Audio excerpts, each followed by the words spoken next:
So Alberto Saal and Colleen Dalton and I have taught a class a number of times on tectonics. And part of that class involves going out into the field for a week with the students. And so this was probably 5 or 6 years ago. We went to Death Valley on this trip. And, we've learned about this area in the classroom and talked about it in terms of these are what kind of faults form here, and this is how long ago the mountains formed, but it's a really important site for understanding these details of fault mechanics. I knew of this place in Death Valley. It was maybe a 2 or 3 mile hike in there, and it was hot because it's Death Valley.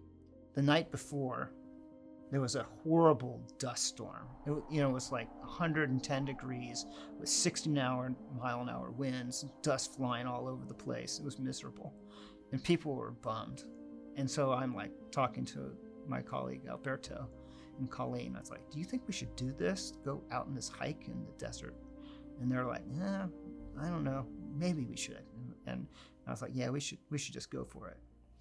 And so then it's kind of a long hike. You're just like walking up this mountain river.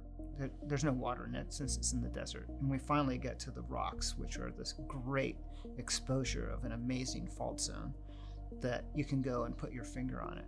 And when you finally get there and the students see it for the first time, and they're like, "Oh my gosh, you really can see it, just like you said." That was a cool moment. Just, taking the chance of pushing people a little bit, but then seeing that they were really grateful at the end.